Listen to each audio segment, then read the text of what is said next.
Hello, I'm Suzanne Djusberg, the Director of the Council on Aging in the town of Abington. I'd like to welcome you to our new program, Senior Safety with District Attorney Tim Cruz. Since everyone is practicing social distancing at home, to keep yourself safe, the need to develop a program with valuable information and resources out of our Senior Community Center rose.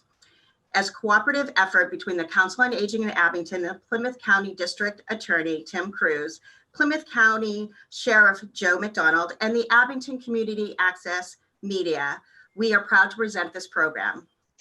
The Senior Safety Program has been designed to be educational, informative, and lighthearted. It will cover a wide array of topics, which include public safety, supportive services, and community interests. The topic we will explore for this episode include elder financial abuse and exploitation, as well as a few of the recent scams that have surfaced in our area. Our guests for this segment are Plymouth County District Attorney Tim Cruz and our own senior, Ann Welch. Welcome, District Attorney Tim Cruz. What can you tell us about elder financial abuse and exploitation? Well, Suzanne and Ann, thanks so much for having me on. It's nice to see you during this pandemic that we're all dealing with in this very changing times. And I know that both of you have had to adapt certainly to the changes that we're dealing with now as a result of pandemic with our COA in Abington and all across our county. Things are definitely changing. And I think it's important for us to make sure that we keep our seniors in the know as to what's going on regarding their well-being and safety. And so when people ask me, what are the issues that are going on here in our county, which is still ongoing during the pandemic? One of the biggest issues are dealing with elder financial abuse and exploitation. And it's not just in our county. It's here in Commonwealth of Massachusetts. It's here in the US. Unfortunately, it's all over the world. And we expect it to continue to rise with the number of people who are aging and living longer in America. People living longer, and that's great. But also with that brings other issues that we have to watch. And according to the National Center on Elder Abuse, which is part of the U.S. Administration on Aging, 41 in 1,000 elders have reported financial abuse. And that rate's higher than that's reported for neglect, emotional or physical or sexual abuse of our elders.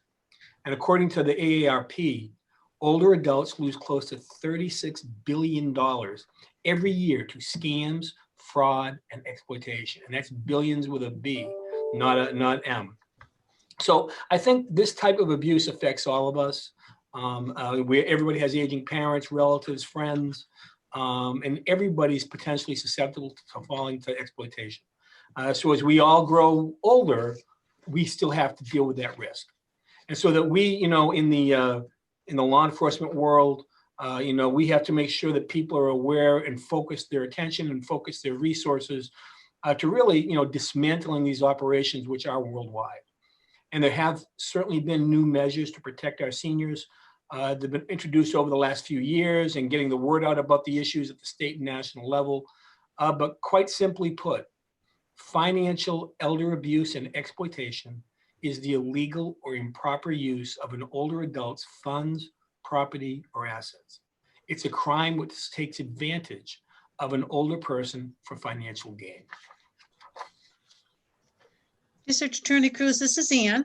Hi, Ann. Can you tell us who usually commits this type of crime? Yeah, unfortunately, it's committed by many different kinds of people. But what we normally see, it can be committed, unfortunately, by family members who think that they may be entitled to somebody's assets. Sometimes it's done by caregivers, people who are handling the finances of an older adult due to maybe they have cognitive issues, things such as that. It's done by caregivers of elders who are living in long-term facilities. So it can happen anywhere. And that's really what we should all know. It doesn't matter if you're in a long care facility. It doesn't matter if you're at home. Whenever there's an expectation of trust and somebody is going to be trying to use that trust, and I'm certainly not saying that all your loved ones are going to be trying to do what's best for them and not for you. But in our world and in the law enforcement world, unfortunately, we see that it does happen sometimes by family members. And that's disconcerting. And that's why you always have to keep your guard up.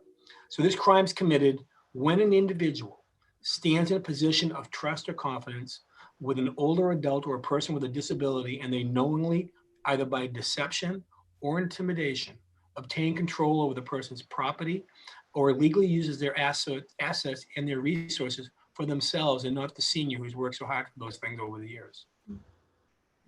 Thank you. District Attorney Cruz, can you give us some signs to look for, as well as some examples of what elder of financial abuse and exploitation look like? Sure, Suzanne. I mean, there certainly are signs, and there should be telltale signs that you know that if you have a loved one or a friend or a relative who's in one of these situations that maybe you're not really paying attention to. I would look at all the different things that, such as this, regarding, you know, somebody may be stealing an older adult's cash, something as simple as that. Family members may be asking that senior for money, or sometimes they actually try to intimidate the elder into giving them the money. You should look at their bank activity and see whether or not there's something suspicious there. Somebody withdraws money from an elder's account without authorization. Sometimes, you know, we have seniors who they get resources every month from whatever avenue, but their bills aren't getting paid. And, you know, and that's due to a lack of funds, or whatever it is, the money's not going where it should be going for the senior. Suspicious activity on credit cards with unusual purchases that normally they wouldn't make. Or somebody could cash a senior's check without the appropriate authorization, or use their credit card without the appropriate authorization. Unfortunately, sometimes we've seen people who have actually transferred deeds without authorization. Somebody misuses the power of attorney.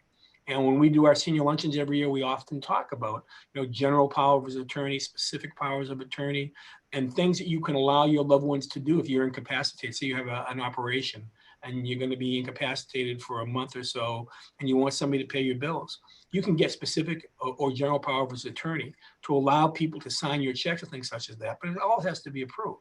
And you really can see any lawyer can do that for you. And sometimes what happens to all of us is identity theft. And that is a challenge that we all face. I mean, as we sit here right now, you know, there's a big scams going on regarding unemployment. And I have people in my office who have been notified by our HR people that people are using their names and their information to file for unemployment benefits, even though they're still working here now. And that's been happening all over the place, and I'm sure we've all seen it. District Attorney Cruz, it's Ann again. Can you tell us why our older adults are the targets? Sure, Ann. I mean, I think we see that our seniors are the most vulnerable targets due to a number of factors. The first factor is really health related. The aging process can bring about cognitive and physical changes that elevate that risk. So as we're getting older, our cognitive impairment, we may have poor physical health. You know, we're not as young as we used to be and can't do what we used to do, functional impairment. And we rely more on others. We rely more on, you know, people, not just our family, but other people who may be in a position that they help us. I think another factor that we have to deal with is the retirement trends. The wealth and assets that an older adult has accumulated throughout their life makes them a strong target for individuals who are trying to take advantage of them. And the third issue that we're dealing with now is the demographic trends. There's a steep rise in the population of seniors. We've seen that. And the elder population is where, right or wrong, the criminal element perceives that's where there's money. And, you know, by them doing that, older adults are more likely to have an increase in financial resources, much more so than their younger counterparts. But there's also a prevalence of isolation and that aforementioned cognitive impairment. So sometimes seniors are having a difficult time making ends meet. You know, the world changes, the cost of living changes, and and our benefits don't always change, or at least they don't change as quick as they should for our seniors. So therefore, I think studies have shown that there's a greater risk for them. And many times the abuser, whether financially or physically, that individual, they want to be involved with the senior's apartment or the home that they own. Or if they have equity in a home, they own a big piece of their home that they've worked for over the years by paying down their mortgage, and a regular source of income from either a pension or a Social Security program. And as a result of this, we have individuals that we know and also people that we don't know who are working constantly to come up with new scams and that target specifically the senior population, who also, quite honestly, is much more caring I think, and much more and much nicer than a lot of the younger people are out there today. And I think our seniors are much more trusting. And I think they try to use that, the criminals will try to use that to their advantage, to have somebody trust them. District Attorney Cruz, how can we protect ourselves from being exploited financially? Well, like I said, it's easier said than done, because because the people that are out there that are doing this are really good at what they do. This is their job. Their job is to steal from you, and you don't even know it. So I think, the main thing that I always say and tell everybody is that what we have to do is remain vigilant. And we also, make sure that we be very careful as to what we do with our information and our monies and people are getting access to our monies. Never pay a phone bill, for instance, over the telephone, give your credit card information to people that you don't know or trust. If somebody calls you up and asks for your information, so they say, oh, we're your bank and we're calling you up looking for your information. Well, your bank has your information. They don't need it from you if they're really your bank. And speaking of banks, you should also often speak to your bank and talk about withdrawal limits and put alerts on your accounts in case somebody does get that information. Like I said, there's all sorts of database information problems out there in the world right now. And as we see people here even the DA's office, and I know the sheriff's department having their identity stolen for the purposes of unemployment benefits, it can happen to anybody. When you're adding a co-signer to your accounts, make sure you choose very carefully and wisely. Because whoever you make a joint person on your account, they're going to have the legal ability to go into your account. So if you put a friend of yours, so it's going to be you and John Doe, that person will have the ability to legally go into that bank and drain your account, even though you may perhaps just put them on as a safety valve in case you needed that money and you trusted them at that time. Always shred your sensitive information and your documents and your receipts. Don't just throw things away. And I would also include with that all the things you get in the mail every day, all the different credit card applications with your name already pre-printed on it.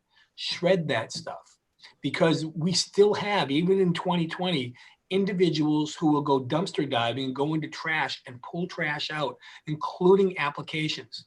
And also every month, make sure you check your credit card information. Stay alert and make sure that you know the number of people who are going to have access to your information and your money. And also be very wary of loaning money to your friends and family, because if they fail to repay you, it's not viewed as a crime. It's looked at as a loan, and that makes it a civil matter, not a criminal matter. And you'll have to go to civil court on your own and try to recoup that. So be very careful about loaning large sums of money out to people. One thing you can do, and this is free, and you can always go on PlymouthDA.com if you have any information regarding phone numbers or websites. But you can get your credit reports annually from the 3 credit reporting companies. In Massachusetts, you're entitled to 1 free copy of your credit report from each of the companies so that's 3 a year. That means you can request your free copy by contacting one of the 3 credit reporting companies, either by telephone or on the web. And like I said, it's also on PlymouthDA.com. You can call Equifax, 1-800-685-111, which is at Equifax.com. Experian's the second one, 1-888-397-3724, Experian.com. And also the third one's TransUnion, 1-800-916-8800, TransUnion.com. You can request one every 4 months. So you get one from Equifax in January, you can get one from Experian in April, and you can get one from TransUnion the next month. It will be free, and it's also going to give you an opportunity to look into your accounts and also look and see what's out there and what else has been opened in your name that you may not be aware of.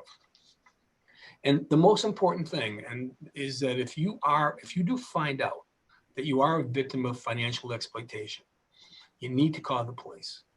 Many times people are embarrassed by whatever it may be, if they're scammed or whatever. And the worst thing we can do is be quiet and not tell, because we might prevent somebody else from being ripped off also.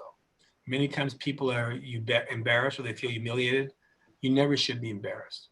These people are good at what they do. What they're good at is talking you out or getting your information, getting your money. And if they can do it to you, they can do it to anybody. So what we like to do is get the word out and talk about what scams are going on in our county so people understand, hey, I should watch out for that. And that's really important to do. District Attorney Cruz, it's Ann again. You mentioned previously that criminals are constantly thinking up new types of scams that target our senior population. Could you expand on that for us? Yeah, sure. And I mean, what we're dealing with, obviously, criminals adapt to the situations and the issues that we have. We've seen it over the years. I've been district attorney now for almost 20 years. And we saw it when I started at 9/11 and all the different scams that were going on for people who created funds, and you thought it was going to a 9/11 fund. In actuality, it wasn't going to a 9/11 fund. It was going to something that sounded like it. So now, since the beginning of the coronavirus issues back last March, we've seen a significant increase in scams and cyber crimes, all related to misinformation and fear associated with the COVID-19 pandemic. It's too bad that there are people out there that are like that, but there are. And we should be understand that, and also remain vigilant. Trust but verify. Be very careful with your information. We're all working hard now to stay healthy and to stay safe. We also need to practice the same vigilance every time we pick up our phone and every time we go online. District Attorney Cruz, what are the types of scams that you are seeing and how do they work? Well, Susan, there is so many different ones, but one that we've been seeing recently has been one that's been around for a long time, and I've watched it morph to different things. And we generically call it the grandparent scam. And the best protection, once again, that we can tell people to do is to be wary and understand the way that it works.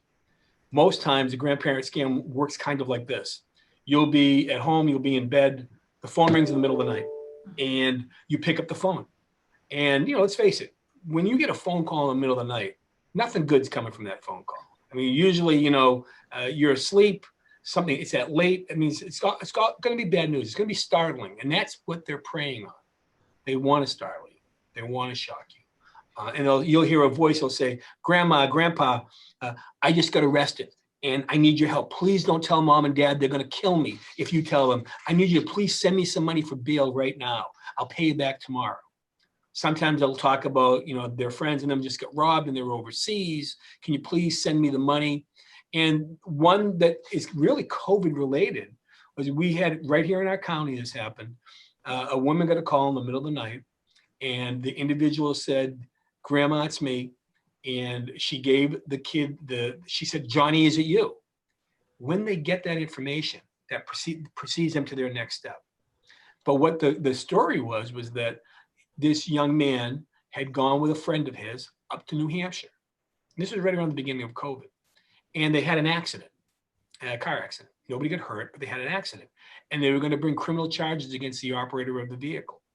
And because of COVID, that kid was going to be held on bail because they were only doing court one day a week. He'd been held on bail for the whole week in custody in New Hampshire, unless Grandma came up with $8,000.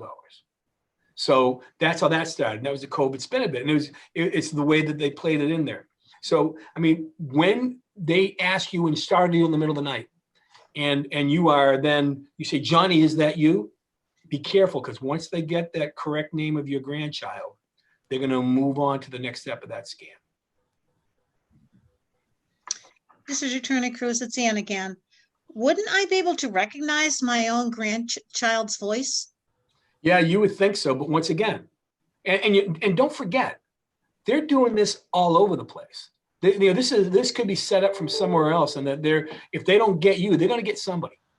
And when they call you up, if you take the next step and you give that name, they're preying on your frayed nerves of getting that call in the middle of the night. And as soon as you say, Johnny, is that you? Or Susie, is that you? As soon as you say that, Johnny or Susie is going to say, oh, they gave me a lawyer. Oh, they gave me a doctor. I'm going to put him on the phone so you can talk to him and they can explain what happened. Now that child, your grandchild, is now off the phone. You've only talked to that child for a moment. You're still half asleep at that point. So now they're giving you to the person who you have no idea who it is, but allegedly your grandson or your granddaughter has trusted that person to try to help them out. And that person now is going to be the focal point of who you're dealing with. You're no longer talking to your grandson or your granddaughter, who you probably over time would wake up and figure out, hey, that's not them.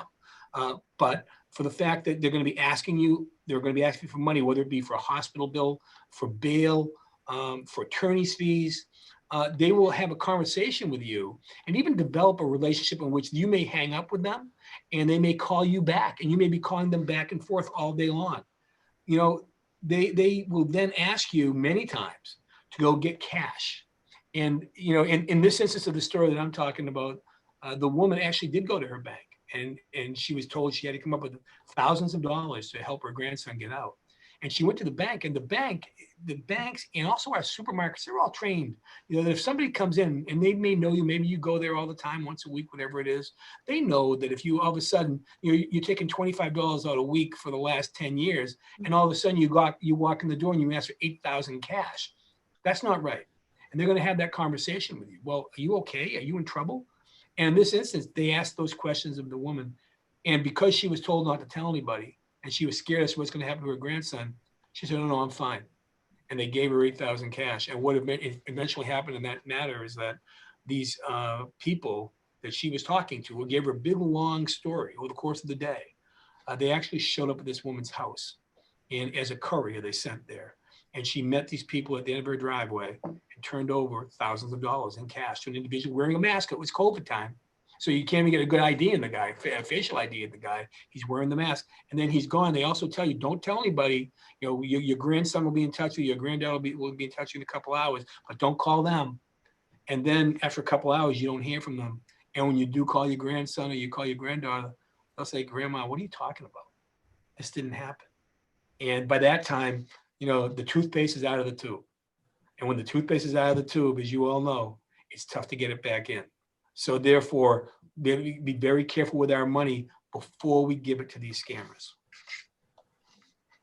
District Attorney Cruz, how should seniors, what should seniors do when they receive these phone calls? If you get a text or if you get a message or if you get an email claiming to be a grandchild, a family member, or a friend, and they sound desperate for money, remember, resist the urge to act immediately. No matter how dire, no matter how tough the story sounds, resist it. You need to verify the caller's identity. Try not to throw your grandson or your granddaughter's name out there. Try to ask questions that a stranger wouldn't have the answers to. And reach out to the family member. Why? Think of it for a moment. No matter what your grandson said to you, don't tell mom and dad they're going to kill me. I mean, you're going to tell your kids. And that's the way it is. So you might as well tell them earlier rather than later, because then they'll be able to tell you, well, you know, Johnny's in California, or Johnny's here, Johnny's there, whatever, wherever he's going to be. Reach out and verify.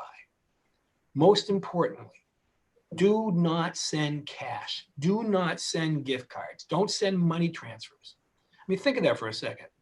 You have your grandson is allegedly in custody in New Hampshire for a traffic event, and they're asking you to get Shaw's gift certificates to send to wherever you're going to send it to. Does that make any sense? Of course not. Of course not. They're trying to shake you. They're trying to make you nervous, and they're trying to talk you into doing something which is not in your best interest, but it's in theirs.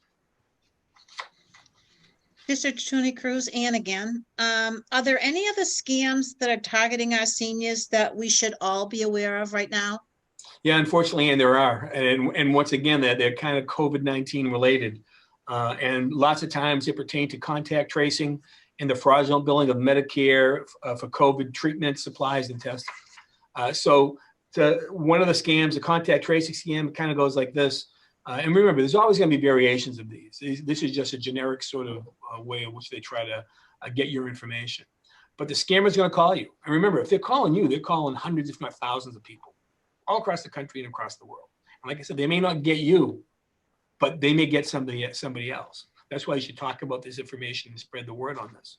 But the scammer's going to call you. They're going to say something like, good morning. According to our system, you're likely to have been in close proximity to somebody who was tested positive for COVID-19. That means that you now have to self-quarantine for 14 days and take a COVID-19 test. So of course, the first question you're going to ask if you get that information is, well, who's I near?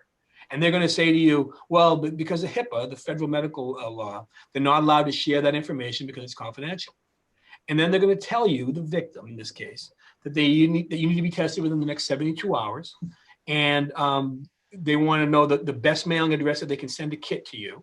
But in order to do that, they're going to ask you for your credit card number because there's a payment of $50 for you to get that kit. If you question it, they're told that this is not free. This testing is not free, and there is that one-time fee for the kit, for the results, and they will start pressuring you if you start resisting them. They're going to ask you to read off the credit card numbers. If you push back, then that's when they start threatening you with penalties for not complying with the COVID laws. And unfortunately, some people will comply as a result of being threatened. Earlier this year, the Mass Senior Medical Patrol Program sent out an alert warning seniors and telling everybody never to accept any form of COVID-19 testing from anybody other than a treating licensed physician or a state designated testing site. Some of the scammers are actually going door to door, and they're approaching people, offering them a test for a coronavirus, giving them a false positive, and then they offer to treat them immediately. And what they're doing as a result of this is they've been illegally obtaining Medicare numbers and money. And they've even gone so far, some of them, to bill Medicare for the sham testing, for the sham treatment, and the supplies. One other scam that's going on right now is the Social Security scam. Individuals, once again, they're calling you up. They're pretending to be government employees working for the Social Security Administration or some other government agency. And to assist in their scheme, they're going to email you some false documents that look really official via email. It's kind of a form of phishing. And they're going to tell you there's a problem or there's an issue with your Social Security number, your account, and you owe a debt or you owe a fine. They're going to threaten to arrest you or pursue other legal action if you don't pay. And the scammer is going to ask you to pay the debt or the fine with retail gift cards, prepaid debit cards, wire transfers, or cash. Once again, think of that. You have a governmental agency asking you for a gift card. It doesn't add up, but once again, they're getting you, they're shocking you, and they're trying to alarm you to the extent that, you're going to give them something you shouldn't give them. This is alarming. How do we protect ourselves from this type of scam? Well, first and foremost, always remember that a government employee, no matter what agency they work for, they might call you, but they're never going to threaten you. I mean, just recently, I think right around COVID time, we're all getting those IRS calls. Did everybody get those? I was getting them at my house, where they're telling you that if you haven't paid the IRS and they're screaming at you on the phone, they're going to come arrest you. What I tell everybody is, and I put it this way, is that the biggest secret in law enforcement, which I'll tell you, but you can't tell anybody. And what it is that when law enforcement is going to come and arrest you, they will not call you first.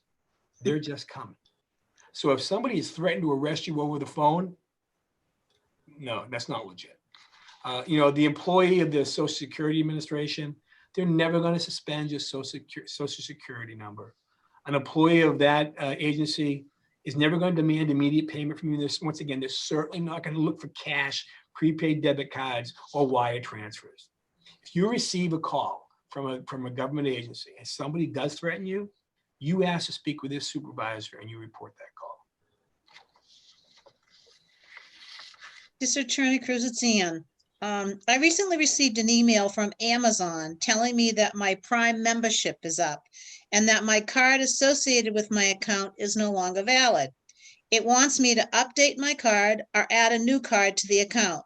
Is this a scam or is this for real? Yeah, I'm glad you asked the question, because we're all getting them. We all get them every day. Most likely it's a phishing scam. During this pandemic, we've seen an increase in phishing scam emails that have malware with them. Malware that's incorporated into them, and then if you click on them, they're going to start asking you for your information. They'll give you misleading information, false links that they'll click on. And lots of times it's under the guise of Amazon, Comcast, Netflix, Facebook. They're landing in all of our emails. And as a result of that, we all have to be very careful.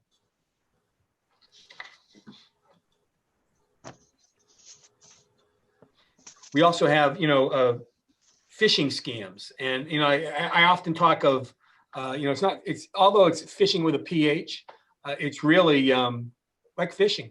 Like I said, these people are calling all over the place or emailing all over the place, throwing lines into the water and, trying to see who's going to take a bite, who they can pull into the boat. And the scam usually involves the same MO. It's a startling sort of bit of information to you. so that you're going to be inclined to follow their instructions and provide your sensitive personal information. These emails and text messages have malware incorporated into them, and they often contain misleading information and links. So if you get an Amazon email scam, for instance, and like Ann had talked about, and the person receives an email stating that the Amazon Prime subscription is about to expire, but there's something wrong with the credit card associated with that account, it needs to either be updated or a new card has to be added. Now that email is going to look legitimate to you. It's going to have the Amazon logo. It's going to have the from box at the top of the email stating it's from Amazon Prime. But when you click on the word Amazon Prime in the from box, a weird looking email address is going to display. That's really a great way to determine that the email is fraudulent and that this is a scam. Remember, it's probably tied into malware. And if it's tied into malware, once they get in there, they're going to get your personal information, and they'll try to get that, and you'll use that against you. Thank you, District Attorney Cruz, for taking the time to speak with us today. It's great information, a valuable resource for our senior community. Is there a place where our viewers can go and get additional information regarding the resources you offered by your office? Yes, Suzanne. I mean, all of our information and more is going to be on the Plymouth County DA's website that you can go on with plymouthda.com. All the phone numbers, all the websites, and all sorts of other information about what we do here in the DA's office, what we do in the community, which is much more than just prosecution of cases. All the things that we trying to help people and trying to get in front of these things. And I want to thank you both for coming on today. I think it's really important to get this information out, and that's why we've been striving to do that, especially because now more and more of us are online, and more and more of us are going to be out there and dealing with our computers and our phones, and to be very careful. So what I would say is thank you all so much for listening to me today, and thank you both for coming on. And remember, we'll get through this pandemic, and we all remember to just remain safe. Yeah, I'd like to thank you and take this opportunity to thank you again for coming on to our program. And I'd like to extend my thanks to Ann Welch for coming in and asking insightful questions. I would like to thank all of you for taking the time to tuning in and watching our show. This wraps up the episode of Senior Safety, and I look forward to seeing you again. Thanks so much. Thank you. Thank you.